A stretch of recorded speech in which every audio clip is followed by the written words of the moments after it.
ने कि पहले भारत में ब्रिटिश कब आया 1600 में, और 1765 में ब्रिटिश को उड़ीसा की दीवानी मिली। दीवानी मतलब राजस्व, और दीवानी न्याय का अधिकार मिला।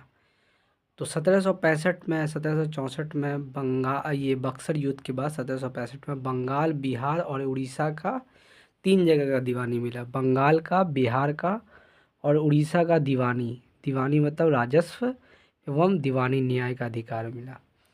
15 अगस्त 1947 को भारत आज़ाद हो गया, और 1946 को संविधान सभा की पहली बैठक होती है। 9 दिसंबर 1946 को संविधान सभा की पहली बैठक होती है। 26 जनवरी 1950 को संविधान अस्तित्व में आता है। अब ये कंपनी का शासन है। कंपनी का शासन 1773 से 1898 है, और सम्राट का शासन 1898 से 1947 है। सबसे पहला टॉपिक है रेगुलेटिंग एक्ट। जो कंपनी का शासन है उसमें सबसे पहले है 1773 का रेगुलेटिंग एक्ट। तो ये अधिनियम बहुत इम्पॉर्टेंट है। भारत में ईस्ट इंडिया कंपनी के कार्यों को नियमित और नियंत्रण करने की दिशा में ब्रिटिश सरकार द्वारा उठाया गया यह पहला कदम था। तो पहला ये भारतीय में ईस्ट इंडिया कंपनी के कार्यों को नियमित और नियंत्रण करने की दिशा में ये सरकार द्वारा उठाया गया यह पहला कदम था।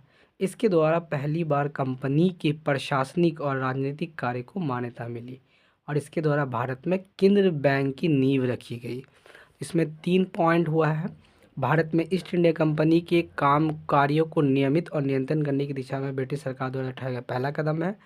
इसके द्वारा पहली बार कंपनी के प्रशासनिक और राजनीतिक कार्य को मान्यता मिलता है, और इसके द्वारा भारत में केंद्रीय प्रशासन की नींव रखती है। अब इसकी विशेषता क्या है, रेगुलेटिंग एक्ट की विशेषता क्या है? तो इस अधिनियम की प्रमुख विशेषता इस प्रकार है। इस अधिनियम में बंगाल के गवर्नर को बंगाल का गवर्नर जनरल बना दिया जाता है, और इसकी सहायता के लिए एक 4 सदस्यीय कार्यकारी परिषद का गठन किया गया। इसका उल्लेख है कि ये ऐसी पहले गवर्नर लॉर्ड वॉरेन हेस्टिंग थे। तो रेगुलेटरी एक्ट के तहत पहला गवर्नर वॉरेन हेस्टिंग बना है। उसके बाद इसके द्वारा मद्रास और मुंबई के गवर्नर को बंगाल के गवर्नर के अंतर्गत रखा गया। तो यहाँ पे 3 प्रेसिडेंसी थी, मद्रास, बम्बई और बंगाल।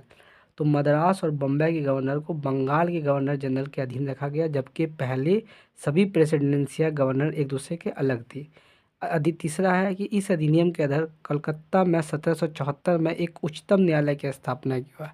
तो रेगुलेटिंग एक्ट के तहत 1774 में कलकत्ता में एक उच्चतम न्यायालय की स्थापना की गई। इसमें मुख्य न्यायाधीश और 3 अन्य न्यायाधीश थे।